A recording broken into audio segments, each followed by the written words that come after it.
Namaste. Good evening, everybody. All of us are facing these very tough times because of the second wave of the coronavirus pandemic. There is news of almost everybody that we know. Somebody or the other through the family, friends who has gotten infected. People are struggling to get into hospitals. There is a clamor for essential drugs. The whole country is working towards fighting this very difficult times as one. We at BJYM wanted to speak about COVID with experts, with doctors, to bust a few myths, understand the challenges, both clinical as well as systemic, better, and most importantly, arrive at a more clearer understanding of the challenges that we face both at the individual as well as the systemic level to face the coronavirus pandemic. In this regard, we are starting a series today called COVID Conversations with renowned doctors and experts to understand the challenge better. In the very first episode today, I have with me Dr. Ravindra Mehta. Dr. Ravindra Mehta is one of the most renowned, reputed doctors in India. He is the head of the critical care unit in Apollo Hospitals, Bengaluru. He has the reputation of having saved hundreds of lives just during the COVID pandemic last year and is continuing to tirelessly do the same even in this year as we speak. I, on behalf of all of you, welcome Dr. Ravindra Mehta on the very first episode of COVID Care Conversations, hosted and launched by BJYM Cares. Sir, thank you so much for taking time out. I know how grueling your schedule is. The idea, sir, is to understand the challenges that all of us are facing today in a much better way. I want to ask you a few questions which a lot of people have been asking us, and also from the experience of understanding the kind of queries and challenges that people are posting to our MP office as well as our SOS helpline number. So there is a widespread panic about people the moment they test positive for COVID. Most of the calls that come to our SOS helpline as well as my MP office is by people who are mostly asymptomatic or mildly symptomatic, but those who would have tested COVID positive. How seriously should people take the COVID positive report? Meaning, how much of a panic does it deserve? Should they panic? And should they go and get a hospital bed? Right. So first of all, thank you so much, Tejasvi, for calling us here. And this is an effort, as you have very wonderfully initiated, to try and at least make us manage at our own level what is a very horrible situation. Maybe in our lifetimes we'll never see this again, and we hope so. Now, to answer your question very briefly, the panic comes because of the concern of a bad outcome. That ultimately I feel if I have COVID right now, in the next short amount of time, I'm going to reach a hospital, need an ICU, go on some machine and ultimately die. And to fuel this is the fact that so-and-so had a problem and, my friend had a problem, or the news which is giving us. I mean, we have these COVID hotlines moving faster than the stock exchange or the price of gold for that matter. So in such a situation, you have to calm down and think that, do you face every crisis in life this way? If you just go back and see, diseases have always been that way. Influenza and also was a very bad disease. But in COVID, the rapidity and the infectivity truly merits concern. Does concern go to panic is the question we have to ask. क्या मुझे हर बार डर जाना चाहिए कि इसके लिए मेरे पास कुछ solutions हैं? So it comes down to the fact कि statistics अगर हम integrate करेंगे, if we integrate that, we will know कि ठीक है, something can be done. So if you look at the COVID statistics when we started a year ago, and we've learned a lot in 1 year, and that 1 year knowledge should help us to tackle all this. If 100 people get it, 80 people are mild or asymptomatic, don't need any therapy. 20 of those may need some therapy, 15 need some sort of hospitalization maybe, 5 need ICU, and 1% will need machine. That was the Chinese statistics which came out. Indian statistics above and beyond went and said 92% people were mild and asymptomatic in the times when COVID was there last year. So those statistics are still true. 9 out of 10 of us are not going to have any problem. So that itself calms me down. Then I say, okay, then if I should not be in that 1 in 10, which is a very legitimate worry, then what do I do? And that is when you say, okay, I have time. It's not that within the next 8 hours I'm going to reach some sort of horrible place. I will stay calm and then I will look at the vast sea of information. In our lives and the history of medicine, so much information in short amount of time has never been disseminated to humanity. So now, and for the first time, every part of the globe, there is no vested interest, government, private, pro bono, medical fraternities, all looking to help. So then the next step is, how can I get help? Good news, immediately without calling for help, we should know कि 90% chance मुझे कुछ नहीं होने वाला. And even if the rest is there, if I move in the next 24, 48 hours, things can be calm for most of us. Once that understanding comes, then we seek help and we go ahead. I think it's very important. COVID is not only a medical game, it's a psychological thing. The impact of this disease has been what it is, at the same time the fear, and we have never seen fear pervading humanity so much. Tomorrow we declare a hurricane, it comes and goes. Here, because it's an unseen enemy, anything can happen. That is why this fear is there.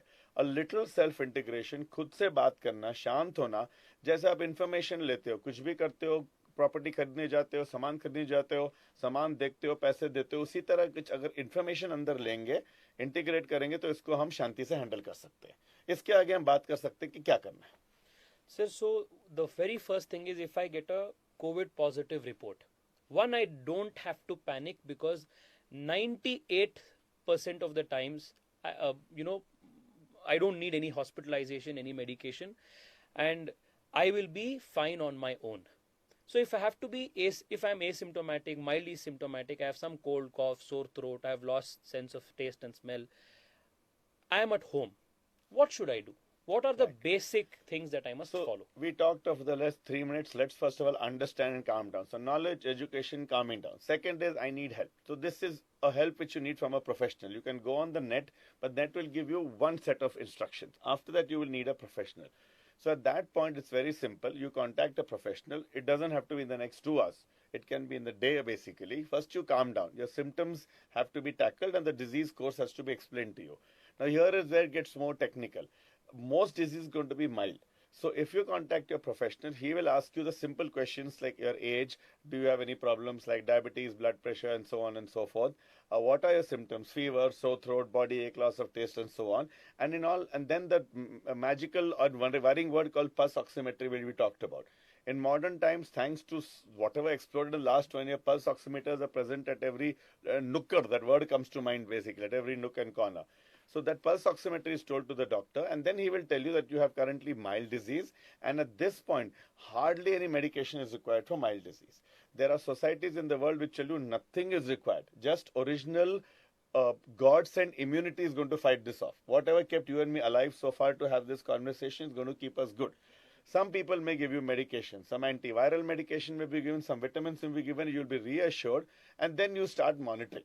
That is when your clock starts. The clock is like our age-old vanvas of 14 days, 14 years, 14 days comes in. And my 14-day clock starts, where I will now start observing these symptoms and ultimately take the doctor's advice, look for these symptoms like fever and so on and so forth, and that will decide my clinical course. So first of all, you look around you and see millions of people have gone through this with this mild course. So once you seek help, you get that advice, you're on track, then you know that 90% I am in charge of my disease, which is what we all want, and 10% the medical profession is there for me. Then we ride out the next 14 days, which you, as you said, overwhelmingly, you're going to be fine, you're going to ride it out, and COVID will be history in your life. So when you're monitoring yourself, you have the SpO2 meter. At what time should we take the call to reach out to a hospital? Right. What SpO2 levels are considered okay, and what SpO2 level must ring the panic button? Right. So it's a lovely way this is going. So we talked of COVID, we talked of don't worry, we talked of most people are going to be okay. Now we talk of what do I actually do. So SpO2 normally is 97% and above in most people. Assuming you have normal lungs and you don't, not a heavy smoker or lung disease and so on, 97 and above. Assuming an accurate pulse oximeter with no nail polish for all the lovely ladies out there. So by and large, if that reading is there, you're fine. Another thing, some of us who are very technical and have read will say, okay, I want to have more evidence. You walk for 6 minutes in your house and then you measure it again. Usually it will stay same or pick up. That means my entire system, including my lungs, is working well, and COVID has not gone into areas of my life which matter to me. This monitoring starts twice a day, and that will be then carried on. Most people are taking lovely things. We get pictures of the pulse oximeter. They can write it down on a piece of paper. So that is your number.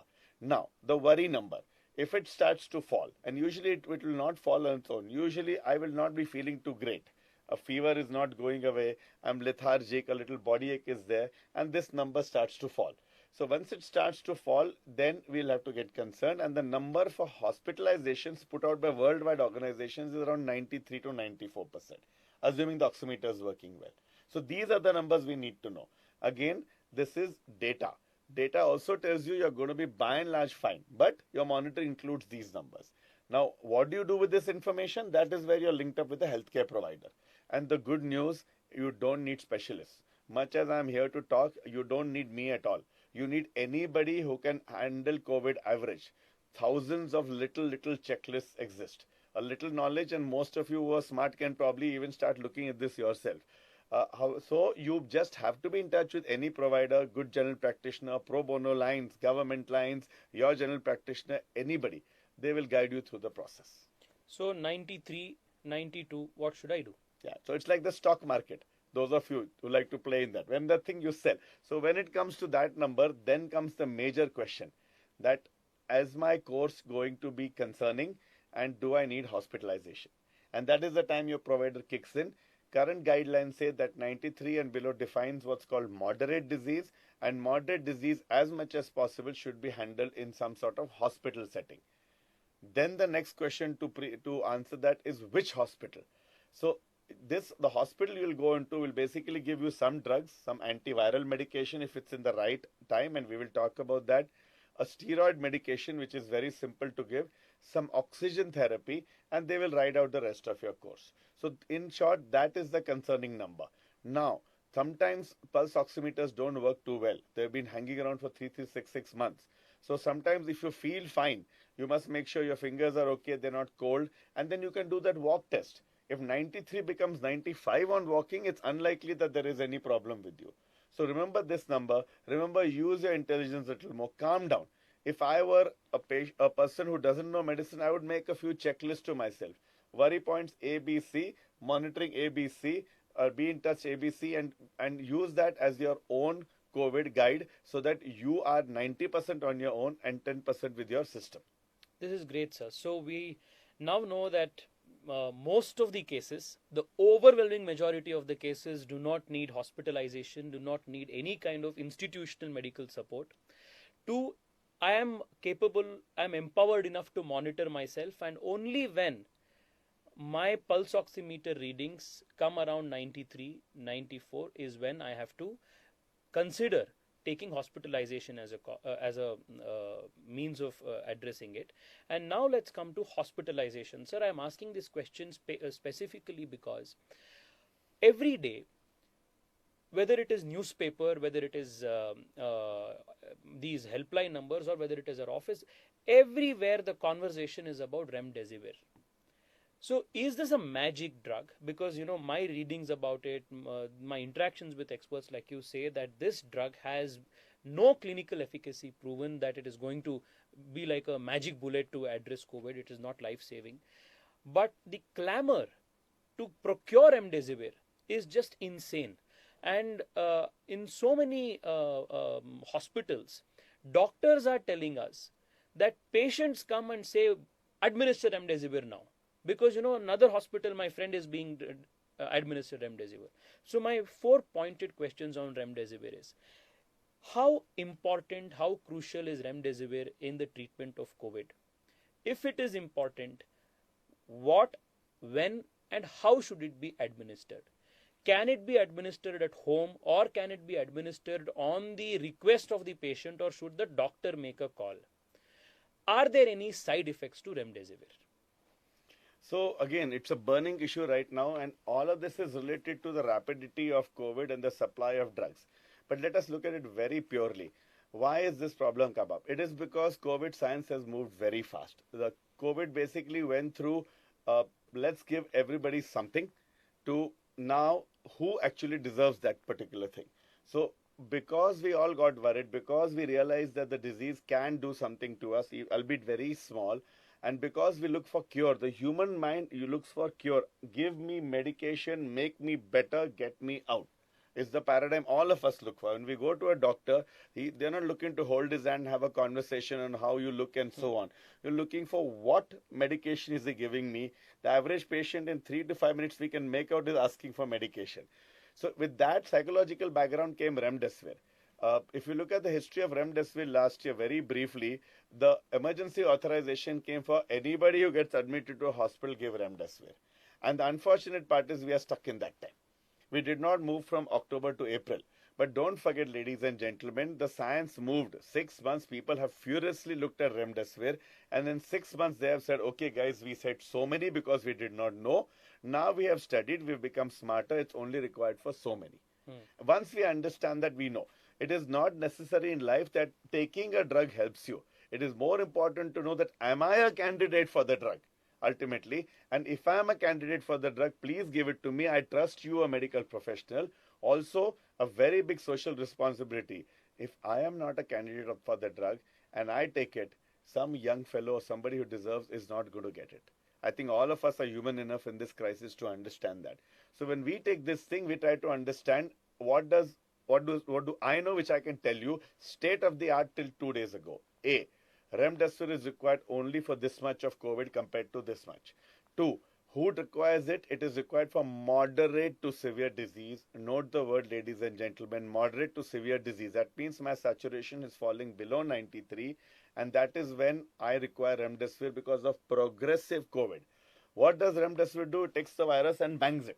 So, but there's a time and a person who it bangs it on. So moderate to severe disease, and second most important fact, within 9 to 10 days of symptom onset, not test onset. We repeat, it is symptom onset. Today I got sore throat. 4 days later I got the test. Report came 7 days later because there is delays. And 2 days later at the hospital.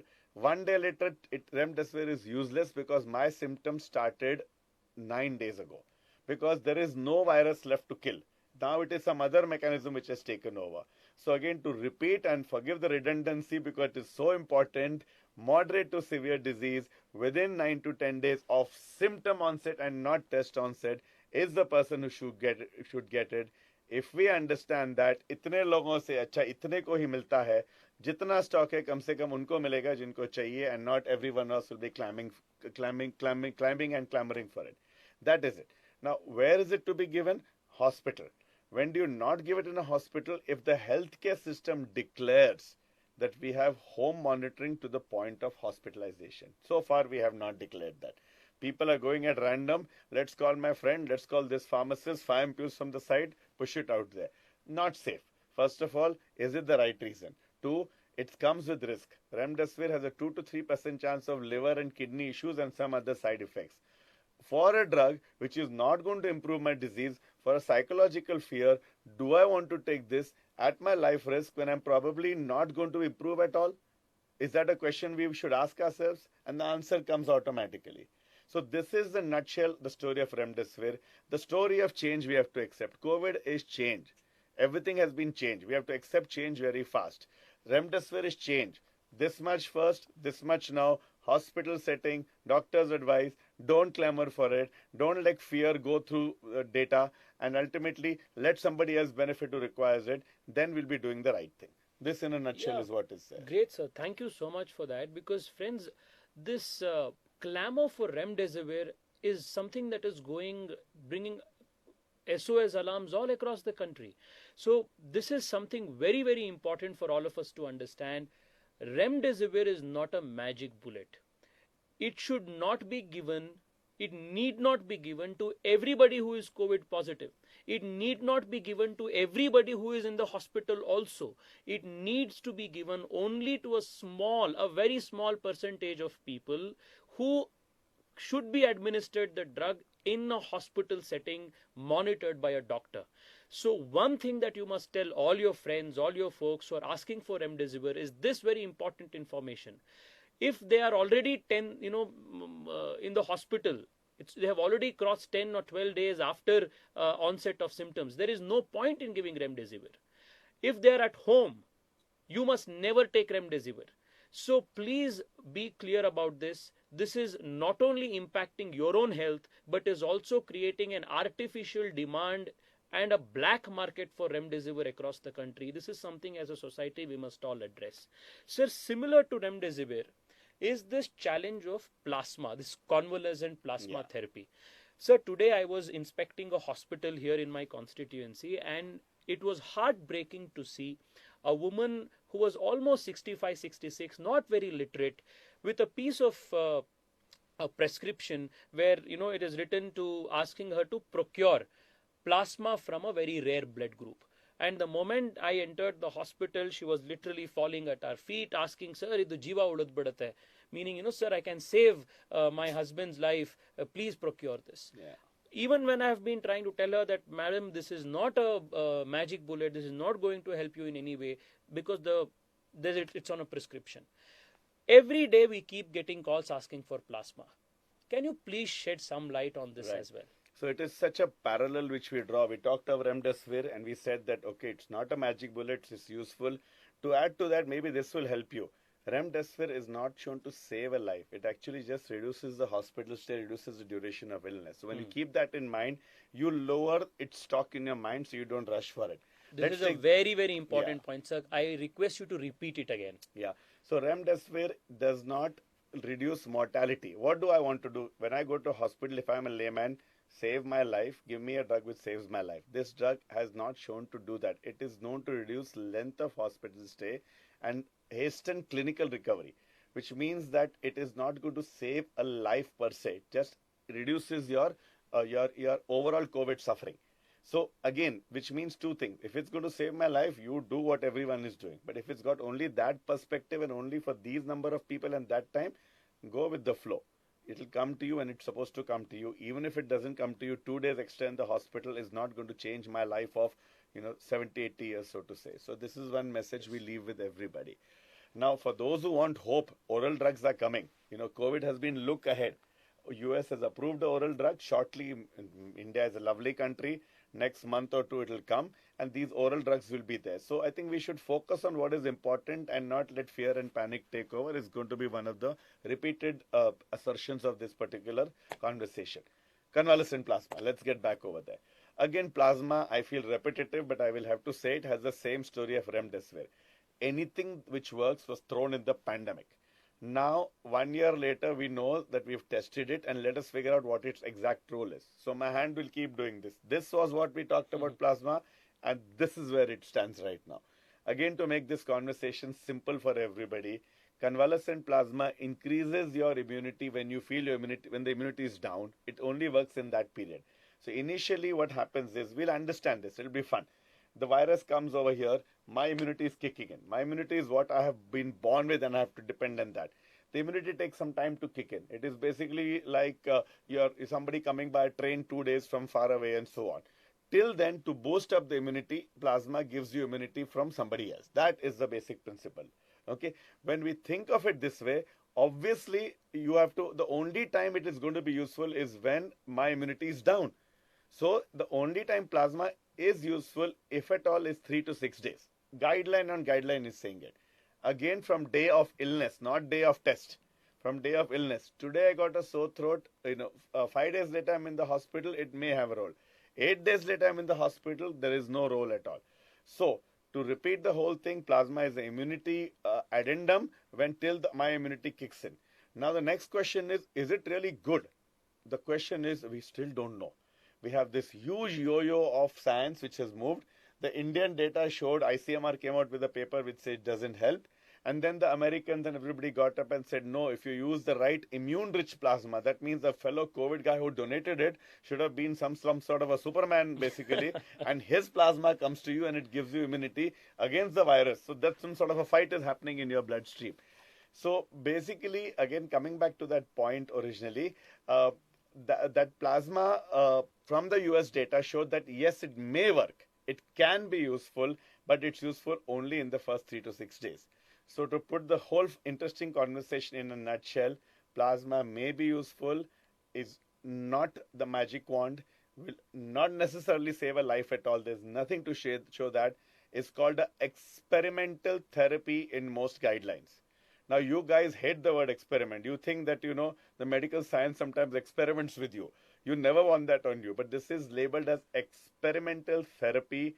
Okay, suppose it is thought of being given, it can be given. If you can get it, get it. Within the first 2 to 6 days, don't put all your eggs in the plasma basket. Let us be very clear on this. Bottom line, I would say the same. If I come into the hospital with COVID, if it's more than 6 days, my doctor may take a call. Okay, in my experience, it's good. Respect to the doctor. But on the other hand, it's not a magic wand. It is, if at all, something which may add to your care. With that perspective, you go hunting for it. If you go with the hunting, this is a magic bullet, then you will get more stress than the patient itself. But if you go with the perspective that, okay, it may be there, may not be there, you will temper yourselves and put more energy into doing what you have to do than run for something which may or may not be useful. Brilliant, sir. So, to paraphrase this whole thing about remdesivir as well as plasma, when the pandemic started last year, the whole medical world, the scientific world, it took everyone by surprise. So we did not know how to understand this and treat this. So we tried out all options. Remdesivir was an option, plasma was an option, some other treatment was an option. We are much better, more advanced compared to last year, because last year we tried everything because we didn't know anything.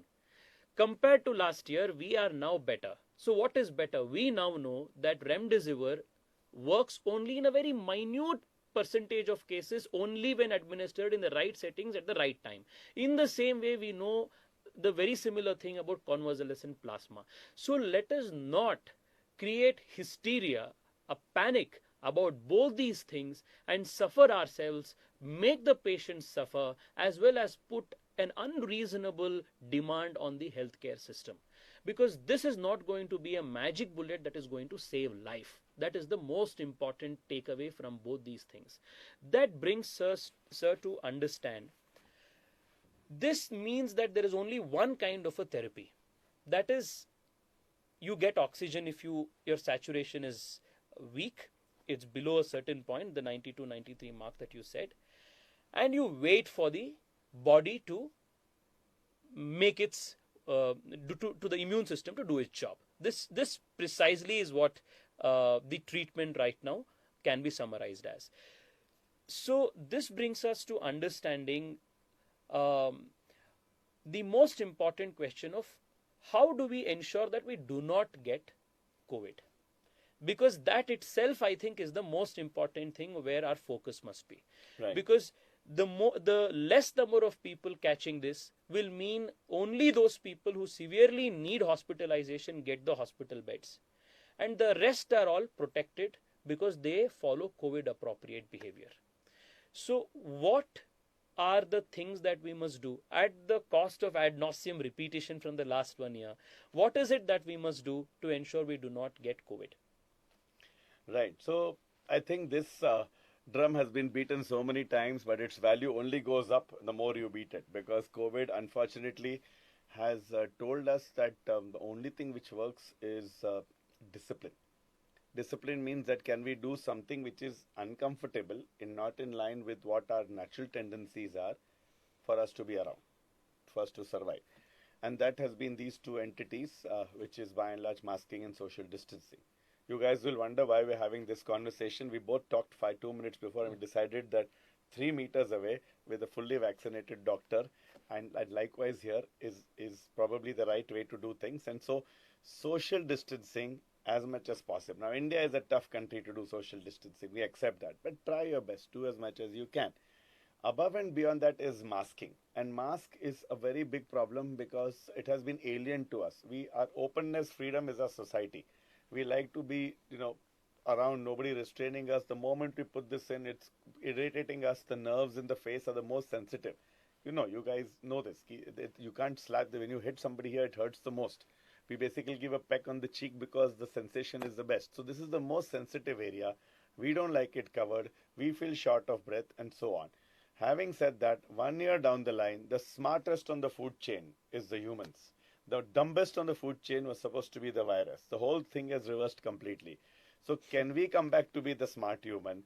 Understand that for a small amount of time, we need to do this. Wear a mask, wear it properly. When you talk, it's not like a mic that you take the mask out and talk. You just internally ask yourself that if my existence and my world existence. I mean, you love people around you. Go to work, you have friends, you have family. If that depends on this, can I have an auto integration mechanism to discipline myself to do this at the right time? Not forever, ladies and gentlemen. It is temporary. No one is going to say that all the way till 2050 we are going to have, COVID-19. So masking, social distancing, the never-ending message. I would go one level ahead and say just integrate it in your mindset. That every time your hand goes here, you ask yourself why. And I'll tell you why this is important. The modern baby being born is the best masker. You put it on a 1 or 2 year old, he doesn't take it off. In fact, he now looks at everybody and thinks that everybody's face is only that way. That is the way they are.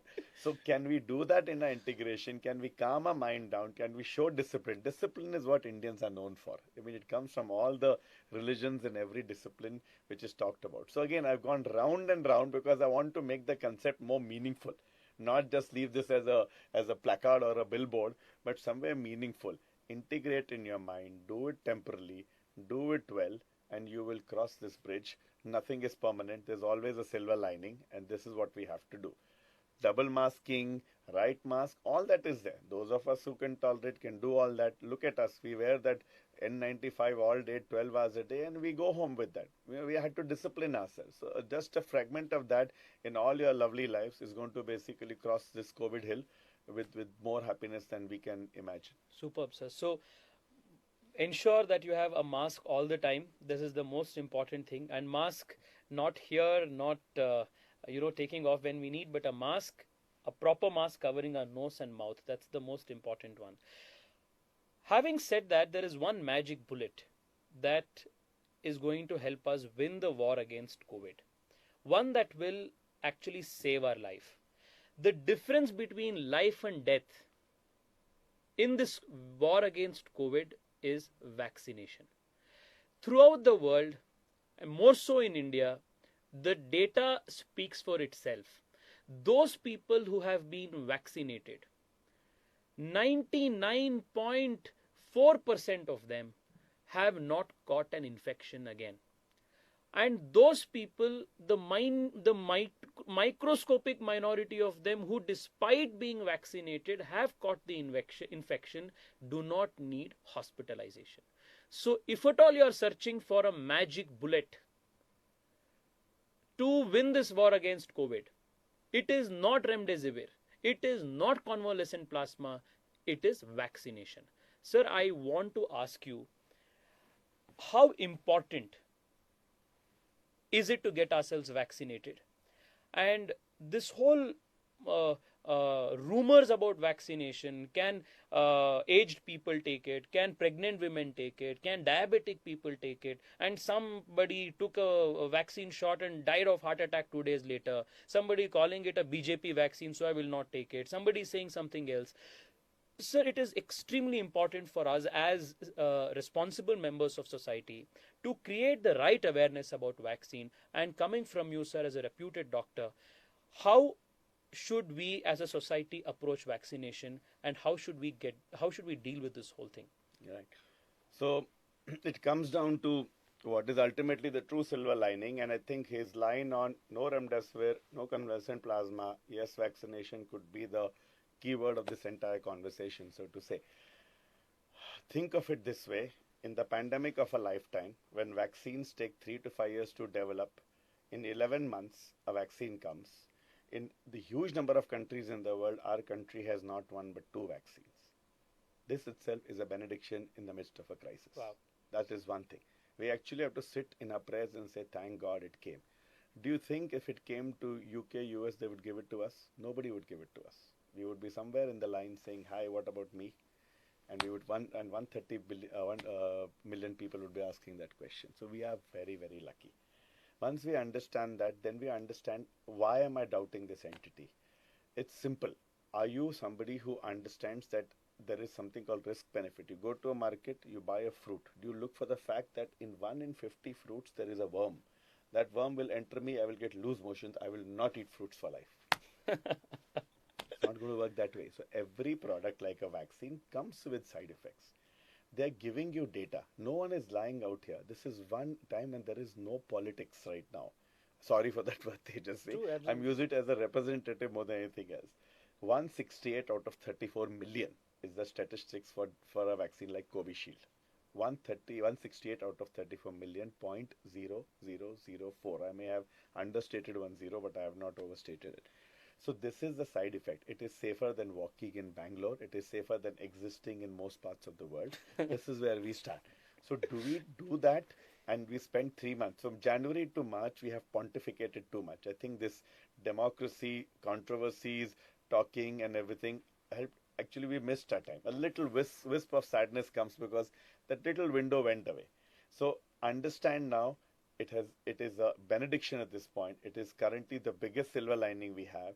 Side effects are part of life. No one is going to wish-wash the side effects away. It is given to you. Under the circumstances, when you are struggling now and sitting in your house because you don't want to go to a hospital, understand that this vaccine, as he rightly put it, is our only way out. When you're sitting in the dark forest of despair and wondering how life will ever come out, and a little path shows up, you're not going to say, is there a tiger in the path? You will take that path because there is light at the end of the tunnel. That is vaccine at this point. Now, are we saying that it's the panacea? No, people say, oh, so many people got it after the vaccine. He paraphrased it well. You're not going to get severe disease. You're not going to need a hospital. If that much guarantee comes with even 80-90%, I would jump and take it. Sir, I keep saying this, that the best ambassador for the efficacy of our vaccine, at least in Karnataka, is our own Chief Minister. Sir, he is 79 years old, considered the very vulnerable age bracket. He is diabetic, considered again a comorbidity. He had once earlier got COVID. He got both the doses of the vaccination. He got COVID again the second time. He went to the hospital, was there for 3 days, he walked out fine. So this is what is the, is even the worst case scenario. Even if you get infected after getting vaccination, you will not end up on a ventilator. You will not end up in the hospital. It'll be like a common cold. You get better in the next day or two. Yeah. So this is something that all of us must spread to people, make people understand the importance of vaccination. Friends, Sir put it so rightly. We are the only developing country in the world which has its own indigenously manufactured vaccine. And India does not have one, but we have 2 vaccines. And we are the pharma for the world. We have enough capacity to produce vaccines for the whole of our population in the shortest period of time. And again, I want to reiterate one thing. Among all the countries in the world, including the United States, Germany, many advanced countries, compared to the pace at which they vaccinated, India has vaccinated the largest number of people in the shortest period of time. These are positive things to draw solace from, draw a strength from. So one big decision has taken place, like all of you know, starting the 1st of May.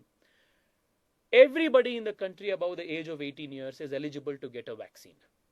So what you need to do is, the moment the applications, the appointments are made available on the CoWIN app, go and book yourself a slot and get yourself vaccinated.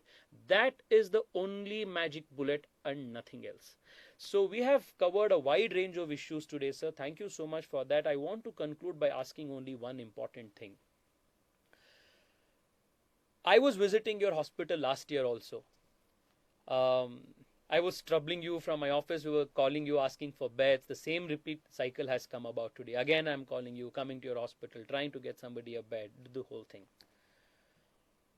As a country, as a healthcare system, as individuals, and as clinical professionals speaking for you, how much better are we compared to last year? How comfortable are we? How better are we today to handle the second wave, because the second wave has sent everybody on a tizzy. But I feel that in so many ways we are far more experienced, and it's like, we say in the slang, we've been there, done that. So is that in that way a solace, a comfort where we can draw from lessons that we have learned earlier? And what would you say are the most important lessons that we learned from the first wave, which all of us at the individual level, at the hospital level, as well as at the systemic institutional level as a country, we must draw from to win over successfully this COVID second wave? So it is a deep cycle of introspection when you try to look at, and some of us have actually archived the first wave thoughts, and now we're looking at as we're going through wave number two. Clearly, wave number two has been called a tsunami, and the entire thing is because of the speed. The speed goes so fast. Otherwise, the virus is not a bad virus. The last 45 minutes we're trying to say that for killing. It is just the speed and the huge denominator which pushes people into healthcare, overwhelms the healthcare system. The glass is always half full, and it's a little more than that here. Yes, we have our areas. I mean, I will be very truthful out here. Yes, we have our oxygen areas we need to work on. We need to work on, these hospital beds and so on. Remdesivir and all, as we've very well discussed out here, and convalescent plasma is actually more an artificial fear. But where we actually are okay is one simple area. We can go to work. Healthcare providers can go to work. We can go to work because we have PPE. We have much less fear. We know the science. We know that this sort of thing. I was thinking very funnily when he was talking, we used to spray a gun. COVID was, the younger guys would like it, take a stun gun like Schwarzenegger and fire. 3-4 things are going to work. Let's focus energy on that.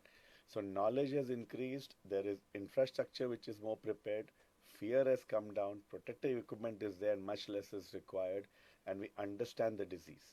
These things and the are way frontline better. workers are vaccinated. Yeah, and lastly, of course, the fear is doubly less because of familiarity and vaccination with, again, the mild disease and no severe disease, as he pointed out in the case of the Chief Minister. So this is definitely much better, and it helps us quickly. Secondly, let's not forget lessons learned.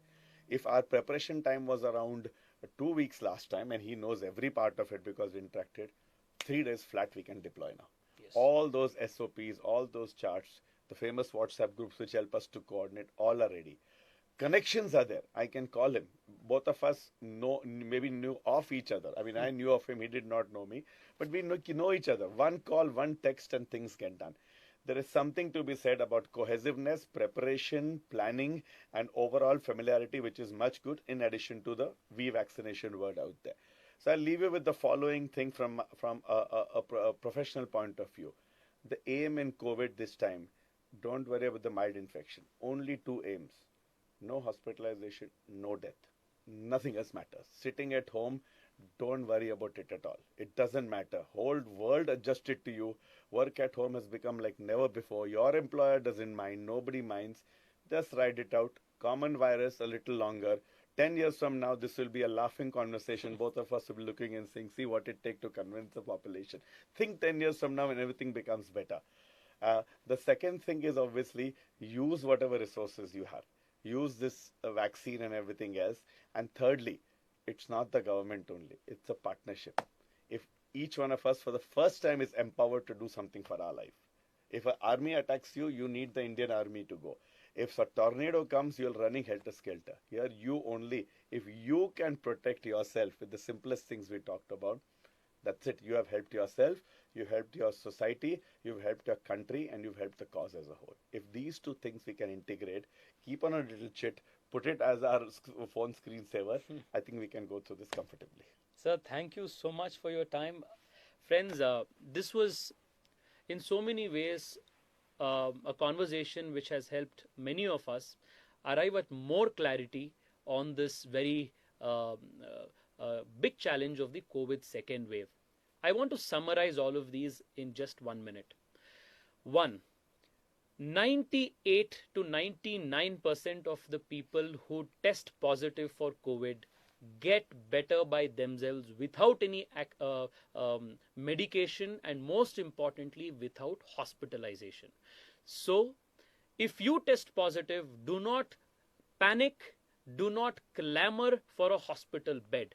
The hospital bed is only for those people who are severely or moderately sick, not for everybody. First.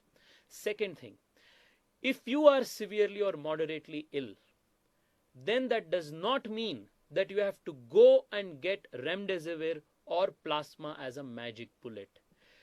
Those drugs and those therapies are only experimental in nature, and the doctor who is treating you will give you, if it is in the right period of time, if it is in the right clinical setting, and that again is an experimental therapy. It is not going to save your life. So, in other words, if you do not get remdesivir for the ailing aunt or uncle or father who is in the hospital, do not curse yourself because you let him down, because that would not have saved him if he was already beyond the clinical treatment period. The same thing holds good for plasma. So let us not create this artificial demand, artificial clamor about both these two therapies, remdesivir as well as plasma. That brings us to the third and most important thing. If none of these therapies are the magic bullet, what is the magic bullet? The magic bullet is to stay safe. To stay safe, we have only two options. One is social distancing and masking. So the next 2-3 weeks, wherever you are in India, please stay at home. Please stay at home if you need not go out. If you are not a frontline worker, if you have a choice to stay at home, then you are privileged. So please stay at home and mask yourself. Wear the mask the right way. The magic bullet, the difference between life and death, the difference between a good life and a ventilator is vaccination. So go get yourself vaccinated and do not be a COVID idiot by not taking the vaccination. In conclusion, I want to again say what Sir said. India is one of those very few countries which has 2 vaccinations, one of which is made in India. So let us make the best use of it, get the vaccination. Compared to the last wave, our systems, our doctors, our frontline workers, all of these are in a much better position to ramp up the facility and address this challenge. So let there not be chaos and let there not be negativity all the time.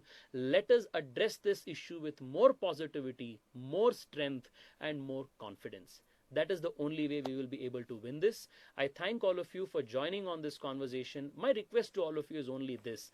BJYM Cares as an SOS platform, as an organization, all of us have been working day and night to ensure we reach help to the most needy in the shortest span of time. That is only one thing. The best thing that all of us must do is to keep as many people away from the hospital system as possible, and that can be done through awareness. So please share this video, share this conversation to as many people as you can, and make people aware of all of these things. Thank you so much, sir, for giving so much time, and thank all of you again, and see you all in the next episode of BJYM Cares COVID Conversations. And until then, thank you so much. Namaste.